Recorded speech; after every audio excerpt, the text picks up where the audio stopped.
dia, hoje é quinta-feira, 18 de janeiro de 2024. Eu sou Bruno Amorim e o Jornal do Empreendedor, primeira edição, está no ar. Governo lança em março Desenrola para pequenas empresas. O programa deve beneficiar 7 milhões de mês. Cursos técnicos de graça podem ser boas alternativas para quem quer se qualificar para o mercado de trabalho. E opções não faltam. E você vai ver que a tradição britânica do brunch cai no gosto do brasileiro e se torna negócio lucrativo.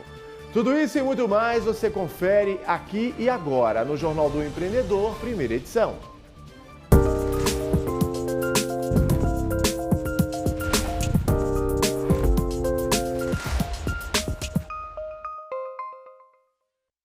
E a gente começa o jornal de hoje com uma boa notícia para os empreendedores. O governo deve lançar até março o programa Desenrola para atender empresas e microempreendedores individuais. Também será prorrogado o prazo para adesão ao Simples Nacional, que termina dia 31 de janeiro. O anúncio foi feito ontem pelo ministro do Empreendedorismo, Márcio França. Segundo ele, a medida deve beneficiar 7 milhões de mês que tenham também dívidas no Pronamp.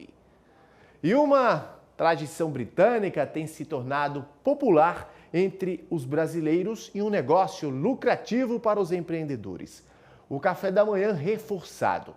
E em Brasília, um restaurante foi premiado pelo melhor brunch da capital federal. Vamos conferir na reportagem de André Lage. Ovos mexidos, bacon, pão de queijo e doces de dar água na boca. Esses pratos fazem parte do brunch, uma refeição reforçada que junta o café da manhã e o almoço. Esse tipo de alimentação surgiu na Inglaterra em meados do século XIX e se expandiu pelo mundo. No Brasil tem se tornado cada vez mais popular e para agradar o público adepto desse tipo de refeição, a Casa Almeria se especializou nesse mercado. Um dos principais combinados do estabelecimento, o brunch, custa a partir de R$ 38,00 e pode chegar a R$ 140, a depender da quantidade de itens. A ideia do negócio partiu da vivência dos sócios que moraram vários anos fora do país.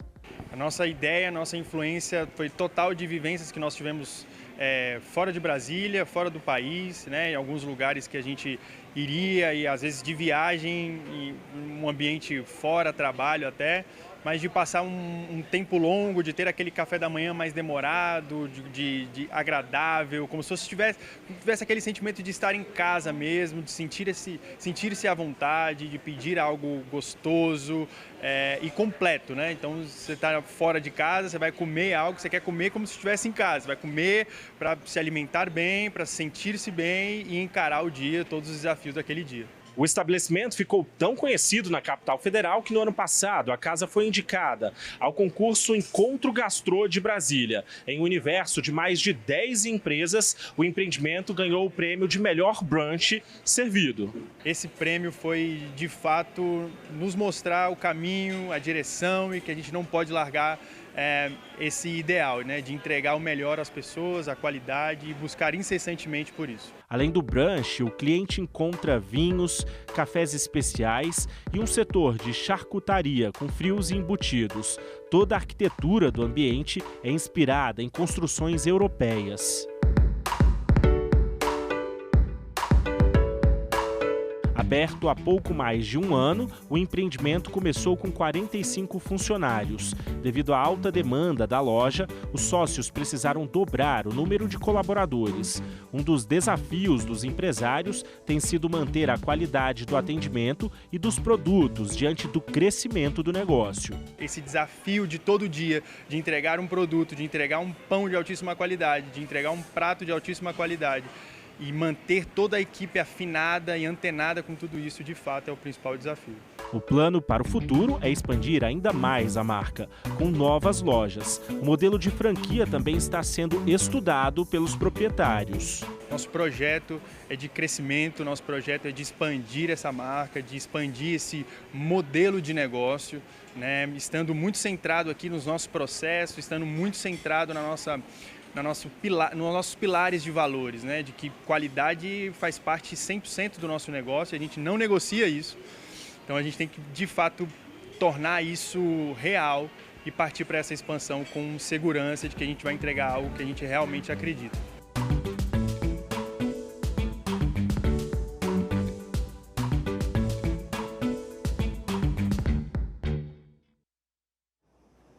Que tortura, hein, dona Elisabel? Começaram o jornal falando de comida, e que comida boa, hein? E a gente segue falando aqui de mais iguarias. O cuscuz, uma das iguarias mais populares de São Paulo e que a maioria do brasileiro gosta de incluir no cardápio matinal, foi considerado, olha só, o pior prato do Brasil por um site norte-americano.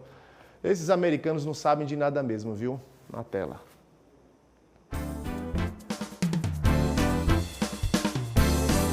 Por aqui, a polêmica nem existe. Eu venho aqui só para comer cuscuz e o cuscuz daqui é incrível. Essa defesa apaixonada surgiu depois que ela soube que uma revista norte-americana classificou o cuscuz paulista como a pior comida brasileira.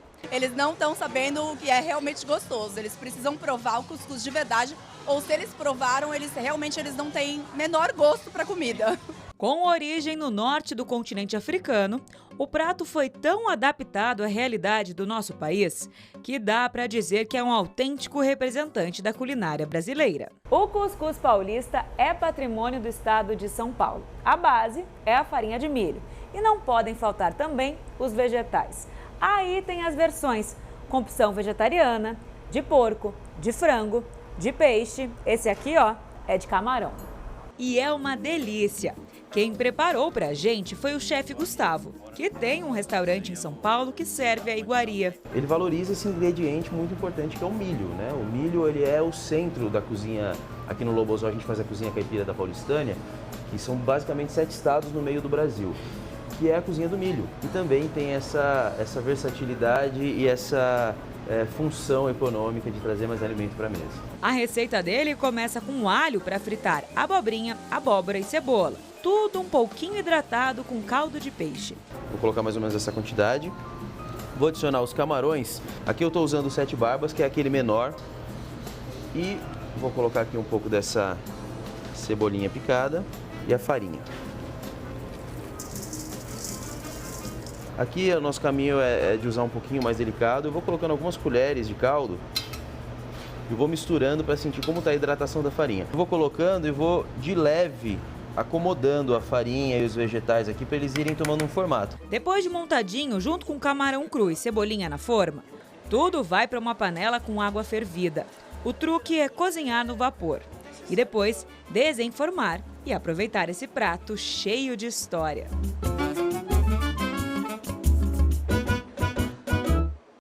Não vejo a hora de comer o meu cuscuz daqui a pouquinho, já está ali me esperando. E a gente segue falando de agora festival gastronômico. Aqui em Brasília começa nesse fim de semana a 3ª edição do Festival Comida de Rua. É um evento que incrementa as vendas e a visibilidade dos empreendedores que servem o melhor da culinária nas barraquinhas e pontos de alimentação nas ruas da capital do país. As delícias vão ser julgadas por chefes renomados do Distrito Federal, valendo prêmios que vão de R$400 a R$1.000. E, além de muita comida de qualidade, a festa também vai contar com shows, feira de artesanato, brinquedos para a criançada e as tradicionais competições de melhor prato entre o público e restaurantes selecionados. O Festival Comida de Rua está marcado para sábado e domingo em Sobradinho, cidade distante 20 quilômetros do centro de Brasília. Ano novo, vida nova. E para quem procura emprego e renda, a alternativa pode ser os inúmeros cursos e vagas que são oferecidos de graça. A reportagem é de Ramon Ferraz. Cristiane ainda nem terminou o curso técnico de estética e já tem trabalho aparecendo. Um alívio para quem estava parada há 2 anos. Como a gente está finalizando já o curso, então a gente já tem essa possibilidade de a gente estar atuando. Um estudo revelou que o desemprego é menor entre os profissionais com formação técnica, quando comparado com os que têm apenas o ensino médio tradicional. E de acordo com o INSPER, a renda média é 12% maior. Além disso, triplicar o acesso ao ensino técnico faria o PIB crescer mais de 2 pontos a longo prazo. Apesar dos benefícios na economia, o Brasil ainda investe pouco em ensino técnico e não atingiu a meta de criação de vagas estipulada no Plano Nacional de Educação. Enquanto o número de estudantes matriculados na modalidade é de apenas 8% do total, o índice passa de 40% na Europa. Até agora, apenas a Paraíba bateu a meta do PNE. Piauí e Maranhão chegaram perto. Na Bahia, o governo está selecionando mais de 13 mil alunos para cursos de graça em cerca de 100 cidades. Não que o curso técnico venha a ser a solução de todos os problemas no sentido da ocupação profissional, mas ele abre muitas portas, né? E para quem vai empregar, existem várias modalidades de contratação no Brasil. Com a reforma trabalhista, elas foram ampliadas. E sobre o assunto, a gente conversa agora ao vivo com a advogada trabalhista Thaís Brasil, sócia no Feltrin Brasil Tauada Advogados. Thaís, seja bem-vinda aqui ao Jornal do Empreendedor, primeira edição. Um bom dia para você. Bom dia, Bruno. Muito obrigada. Thaís, qual é o melhor regime de trabalho e o mais adequado? Eu acho que depende muito da necessidade do empresário, do empregador e do modelo de negócio que a gente estiver falando, Bruno. Existem alguns modelos de contrato de trabalho que eu acho que são, eu diria, 4 principais modalidades que são bacana de se conhecer. O primeiro deles, né, todos eles regidos pela CLT, regido pela CLT também, mas o primeiro deles e o principal é o contrato de trabalho por prazo indeterminado. Essa é a regra geral do regime de emprego, tá? Pela continuidade do trabalho mesmo. O segundo deles é o contrato de trabalho por tempo determinado, ou a termo, que se chama, que são os contratos que são os que têm a sua transitoriedade justificada pelo negócio ou pela sazonalidade. O terceiro, que foi introduzido pela reforma trabalhista, é o contrato de trabalho intermitente. E o outro contrato de trabalho, que também é muito utilizado, é os contratos de temporário. Ou seja, ter um funcionário hoje em dia é praticamente uma necessidade de quem empreende no Brasil. Mas é importante, né, Thaís, esse empreendedor entender sobre vínculos empregatícios e ver em qual dessas modalidades que você bem pontuou a empresa dele se encaixa mais, correto? Correto. É muito importante não só conhecer o modelo de contrato de trabalho temporário, por exemplo, vinha sendo muito, diria, mal utilizado quando se trata especificamente da espécie. Eu poderia utilizar aqui como espécie o contrato de terceirização, por exemplo. E aí a gente tem o recente julgado do STF, com relação à atividade meio e atividade fim, onde que pode ser utilizado o contrato de terceirização, que hoje em dia é admitida a utilização do contrato de terceirização, tanto na atividade meio como na atividade finalística da empresa. Então, sim, é muito importante que o empresário conheça o que ele tem à disposição para que ele possa encaixar a necessidade dele específica, né? O contrato de trabalho temporário, por exemplo, que o modo mais amplo do contrato de terceirização, que é uma relação triangular, a gente tem também para suprir demandas de trabalhadores que estejam, por exemplo, de férias, ou que estejam em alguma licença, maternidade, por exemplo. Então, são demandas mais rápidas, um contrato que tem aí de 180 dias, prorrogáveis por mais 90. Então, assim, sempre eu acho que a CLT, com a reforma trabalhista, mas também por várias outras reformas, que é uma grande colcha de retalhos aí, o direito do trabalho, ele conseguiu hoje flexibilizar bastante a relação de emprego, né? Então, até o intermitente, que ainda é pouco utilizado depois da reforma trabalhista, ele veio aí para deixar bastante abrangente aí a forma de se contratar. Thaís, além de o empreendedor ele ter de respeitar aí a reforma trabalhista, quais outros cuidados ele deve tomar na hora de contratar? Principalmente aí o microempreendedor, o pequeno empreendedor. Eu acho que todos os cuidados devem ser tomados. Eu acho que eu diria que o pequeno empreendedor e o microempreendedor, Bruno, eu acho que o maior cuidado a ser tomado é não confundir algo que eu vejo muito ser confundido, né? A reforma trabalhista e esse recente julgado, que já não é mais tão recente, do STF, que trata sobre a terceirização, ele trouxe essa diferenciação em que, por exemplo, o trabalho terceirizado pode ser também utilizado dentro da atividade fim, mas a reforma trabalhista nunca trouxe, por exemplo, nenhuma alteração com relação à caracterização do vínculo de emprego, né? Então, eu vejo, em grande medida, microempreendedores utilizarem a terceirização, a modalidade de contratação pela terceirização dos serviços, de forma equivocada, porque ele, em grande medida, confunde a terceirização com o próprio vínculo de emprego. É importante entender que a terceirização, o vínculo, o contrato, se dá entre duas empresas, sendo que uma é a prestadora de serviço, a outra é a tomadora de serviço.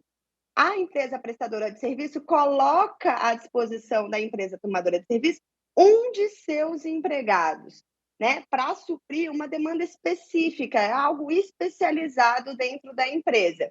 Então, é importante que não se confunda essa relação com a relação de emprego, que se dá entre um empregado e o empregador. Então, é entre uma pessoa física e uma pessoa jurídica. Existe a pessoalidade no contrato de emprego. Então, eu vejo que dentro de um contrato de terceirização, as micro e pequenas empresas normalmente contratam muito aquela pejotização, sabe? Contratam muitas empresas, mas que no fundo estão contratando pessoas físicas. Na prática, quando a gente vai olhar, são pessoas físicas trabalhando sob o manto de um CNPJ, em grande medida. Mas é preciso tomar bastante cuidado, porque esse tipo de relação, quando levado ao judiciário, há a caracterização do vínculo de emprego e aí, em decorrência, a condenação da empresa em muitas verbas trabalhistas e que, sim, pode ser um grande passivo, principalmente para empresas pequenas, que estão começando agora. Perfeito, Thais Brasil, advogada trabalhista. Quero aqui agradecer sua participação conosco, ao vivo no Jornal do Empreendedor, primeira edição. Obrigada a vocês, bom dia a todos. Bom dia. E no próximo bloco, colheita da uva Niagara atrai centenas de visitantes em um sítio em Jundiaí, no interior de São Paulo, e melhora o turismo rural. Os detalhes você vai conferir daqui a pouquinho. Não saia daí.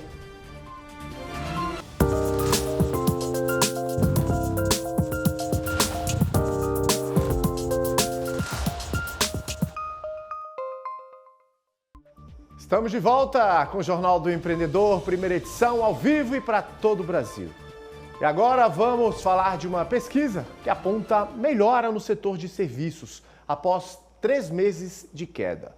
O levantamento é do Instituto Brasileiro de Geografia e Estatística, IBGE, e os pequenos negócios foram fundamentais para esse resultado.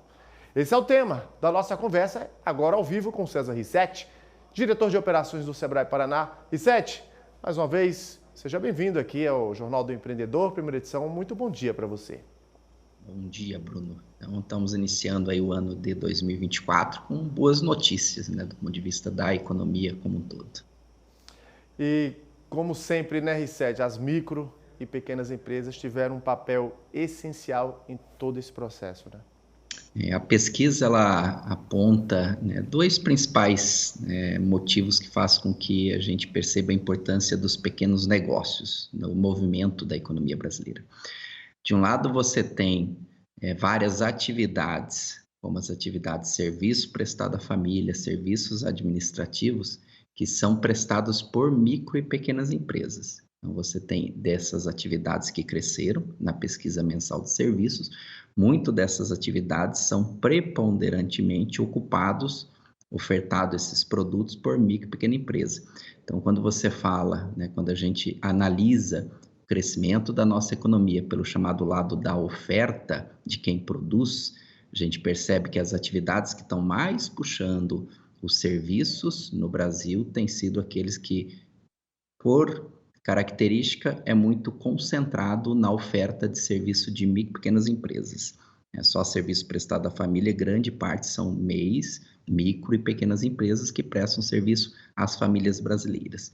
E a pesquisa, né, que antecedeu a essa, que é a pesquisa do PIB, do mesmo IBGE, nosso Instituto Brasileiro de Geografia e Estatística, mostra que o que está puxando a economia pelo lado chamado lado da demanda é o consumo das famílias.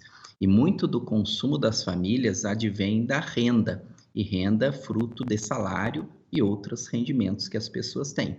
E se a gente lembrar dos principais geradores de emprego e renda que a gente está tendo nos últimos meses pelo CAGED, são as micro e pequenas empresas. Então, essa dinâmica, tanto de quem está comprando, de quem está demandando e de quem está ofertando, é muito ligado ao universo dos pequenos negócios. Então, isso nos faz, nos traz todo o conjunto de informações que, de fato, os pequenos negócios são fundamentais para essa retomada que a gente está vendo do ponto de vista dos principais dados econômicos no nosso país. Agora, R7, esse aumento de atividade de serviços, de atividade no setor de serviços, por exemplo, significa mais emprego, renda para a população, né? Sim, por ter uma característica de ter grande parte desses serviços na mão dos produtores nacionais, a gente tem uma concentração forte de serviço prestado por empresas aqui brasileiras. A importação aqui não é preponderante quando se fala de prestação de serviço. Então, isso significa que esses negócios são ocupados por brasileiros, por empresas nacionais, em sua maioria micro e pequenas empresas, que estão aproveitando esse bom momento que a gente está vendo da atividade de serviços. E quando a gente pega o conjunto das atividades brasileiras, o que a gente percebe é que comércio e serviço têm sim crescido nos últimos anos a sua participação na geração de renda e emprego.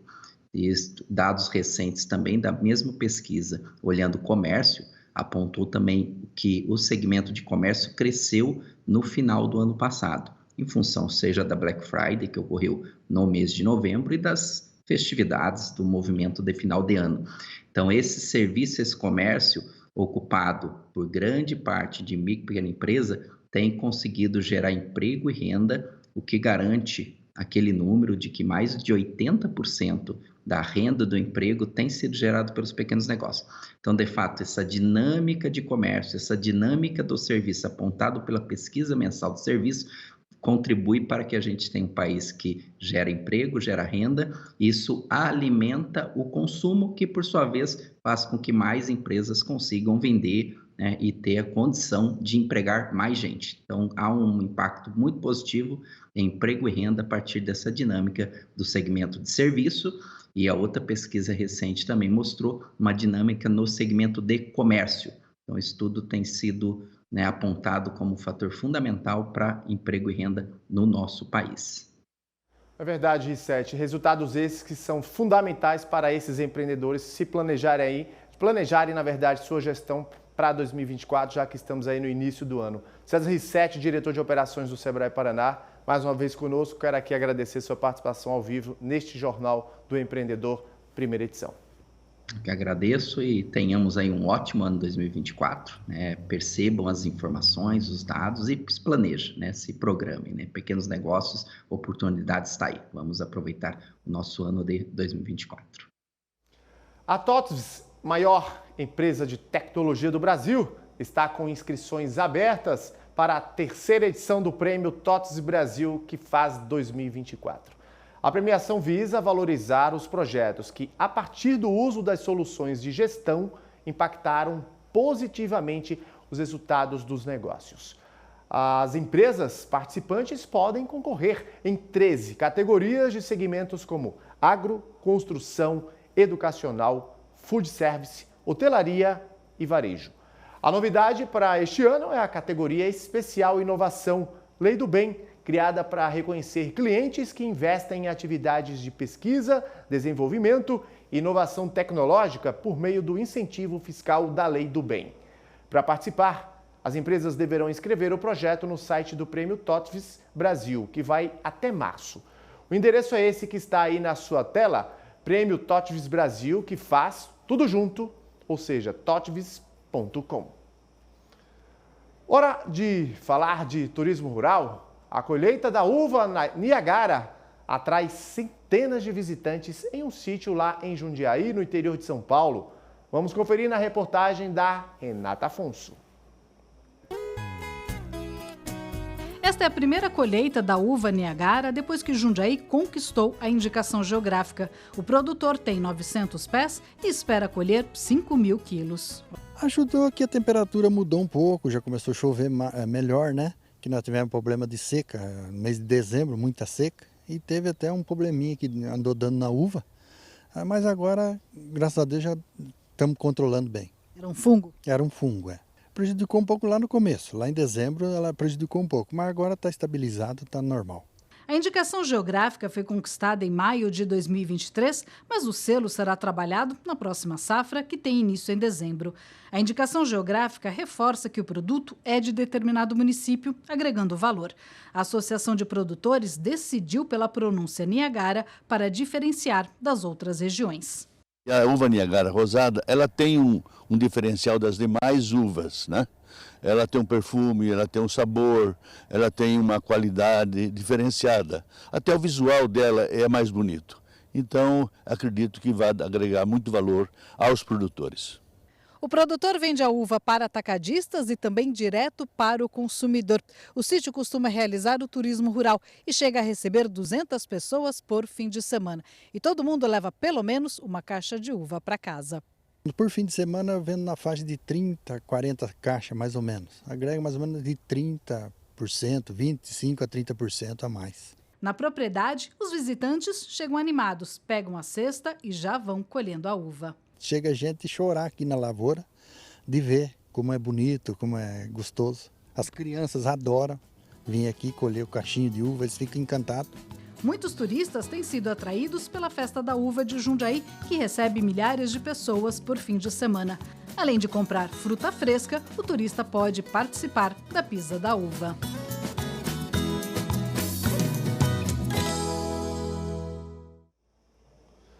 E o Jornal do Empreendedor, primeira edição, fica por aqui. Eu volto às 11h30 com outras notícias e informações que vão contribuir para melhorar o seu negócio. Até lá! Tchau!